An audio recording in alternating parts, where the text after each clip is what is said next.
Muy buenas tardes para todos. En las teorías contemporáneas de la educación y el aprendizaje vamos a hablar de para qué y cómo educamos. Mi nombre es María Alejandra Torres Arboleda y hoy voy a hacerles una breve reseña de dicho tema. En el para qué y cómo educamos es necesario tener en cuenta el concepto de la educación y la importancia que tiene esta para el desarrollo personal, social y económico del ser humano. Es acá donde se involucran los diferentes factores desde la parte biológica, psicológica y social. Inicialmente tenemos condicionamientos del ser humano. Dentro de esos mismos factores biológicos, psicológicos y sociales de los que hablábamos hace un momento, es necesario tener en cuenta la parte genética, cómo influye principalmente en el aprendizaje y cómo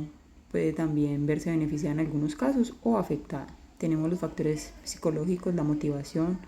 la parte de la autoestima, la capacidad de atención y cómo esto de manera importante puede repercutir en el proceso del aprendizaje dentro del aula o dentro de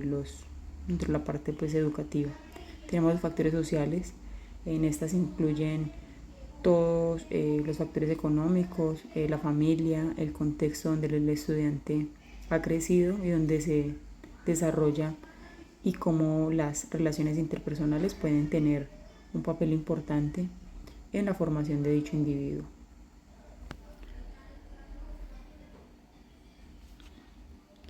En esta parte hablamos del contexto social nuevamente, pues como la influencia en el aprendizaje puede afectarse desde la interacción social, la cultura, el contexto socioeconómico y los medios como tal. Esta afectación puede ser positiva o puede ser negativa de acuerdo a qué tanto le dé yo importancia a dicho papel, pero sobre todo qué tanto pueda hacer uso de ellos para que juegue a favor del proceso de aprendizaje. Entonces, en el desarrollo, pues como en la parte de interacción social, la capacidad que tenga para comunicarse el estudiante, como sus patrones culturales marcan también un aspecto importante, y sobre todo la parte económica brinda cuáles son las condiciones y el acceso que tenga a la educación el estudiante. Hay unos problemas y unos desafíos que obedecen permanentemente dentro de nuestros contextos académicos y los contextos actuales. Uno de ellos es la diversidad y cómo integrar diferentes culturas, diferentes capacidades, diferentes dificultades también, y todo desde la parte socioeconómica, cómo pueda generarme como docente un desafío y sobre todo un problema también dentro de un aula, pero que debo lidiar con las herramientas que tenga pues como docente. ¿Cuáles son las herramientas que tenemos como docentes? Pues las diferentes estrategias que nosotros como pedagogos o como docentes a lo largo de la experiencia y de lo que hemos también aprendido en los procesos de formación nos permita lidiar con esto. Entonces, hay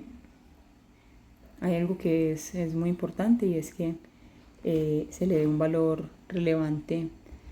al aprendizaje basado en proyectos, al aprendizaje colaborativo, al trabajo en equipo, a la capacidad que tengamos para adaptar las diferentes estrategias pedagógicas y al uso de las TICs. En todo esto es necesario integrar dentro de nuestras prácticas pedagógicas los diferentes enfoques de aprendizaje. Existen diferentes enfoques y también diferentes teorías y pedagogos que hablan de estos procesos de enseñanza, y eso nos permite básicamente organizar cómo va a ser la secuencia o de qué manera vamos a trabajar con los diferentes grupos, partiendo de que del diagnóstico inicial de sus habilidades, de sus capacidades y de sus dificultades también, sin dejar de lado el contexto, sin dejar de lado todo lo que tiene que ver con la parte emocional y psicosocial del estudiante. Acá tenemos el enfoque cognitivista. Hay unas características principales, y es el valor que se le da a la concentración y a la retención de la información, el manejo de la memoria como tal, que en muchos casos se ha dejado de lado porque se considera que es obsoleto y que La memoria no es necesario trabajarla porque hay diferentes estrategias que permitan adquirir conocimiento, y si vamos a ser críticos, pues no juega un papel fundamental. Pero dentro de esto, pues hay momentos donde como docente se hace necesario trabajarlo, porque eso también fortalece diferentes procesos a largo plazo. Tenemos un enfoque constructivista que es uno de los que es más comunes en las diferentes prácticas pedagógicas, ya que este nos permite generar aprendizajes significativos, aprendizajes que queden y que le permitan a los estudiantes encontrarle un poco de sentido a lo que se les está enseñando. También está la construcción del conocimiento y la posibilidad de que sea colectiva, a partir de la interacción que tenga no solo con el entorno, sino con la información que se le brinde.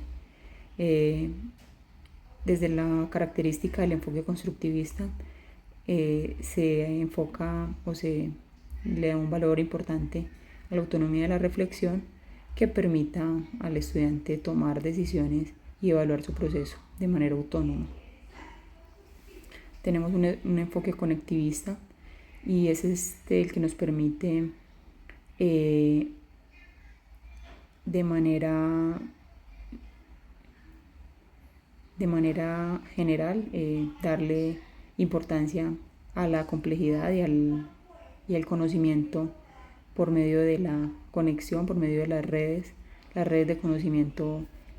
crean posibilidades para estimular la creatividad, la innovación, y pues a partir de esto generar participación y colaboración. A veces la parte colaborativa y participativa permite que se identifiquen nuevas opciones y nuevas posibilidades en algunos de los estudiantes que no contaban con dicha información, y eso permite ampliar su posibilidad de conocimiento y ampliar, en este caso, sus redes. Acá se le da con mucha importancia a la información que haya disponible en la web, pero pues además de eso,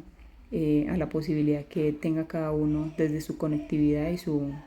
y su capacidad tecnológica. Entonces, en el contexto en el que trabajamos, en el que trabajo personalmente, a veces es un poco complejo porque no contamos con muchos medios, con muchos recursos.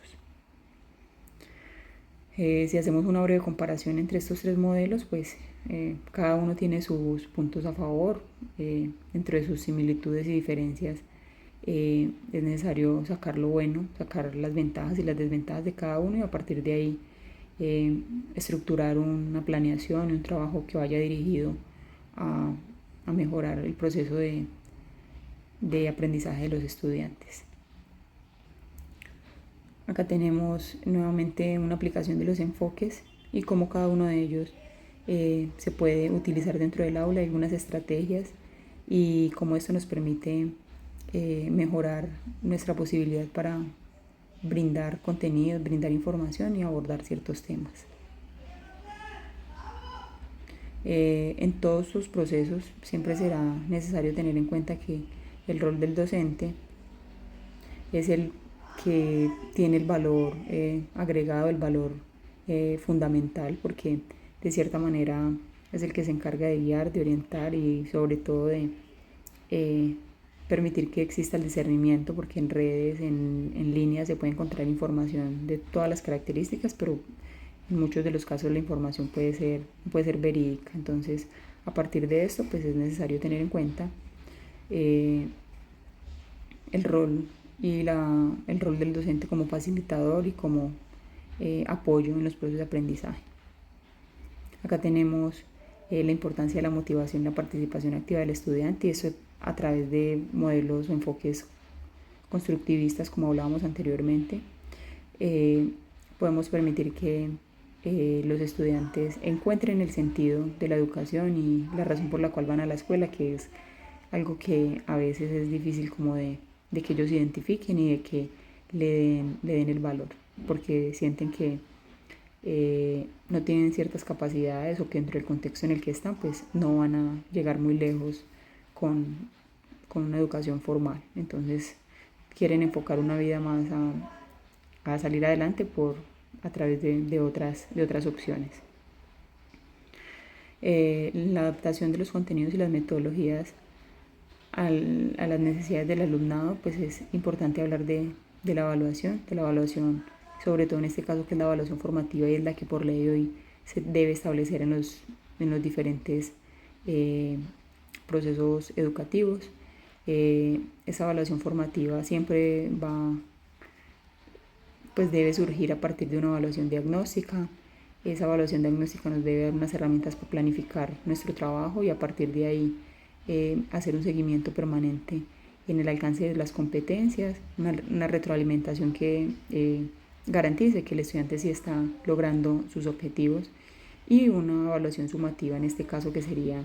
el número que determine, que a veces es un poco incoherente pues uno hablar de un número cuando se habla de un proceso integral, pero finalmente es el resultado o es la escala de valoración que nos permite identificar si realmente están logrando sus objetivos. Como hablábamos anteriormente de la evaluación formativa, es importante tener en cuenta que en esto también los estudiantes son partícipes, son críticos desde el proceso de autoevaluación. Ellos dan un valor a lo que han aprendido y de manera crítica y reflexiva pues se les trabaja no solo las competencias propias del área, sino también las competencias ciudadanas, porque a partir de esto logran dar un valor y una reflexión de manera honesta, que es lo que se pretende y lo que se espera. También está la evaluación colaborativa, que es con los pares y cómo el compañero puede ayudarme también a alcanzar y a identificar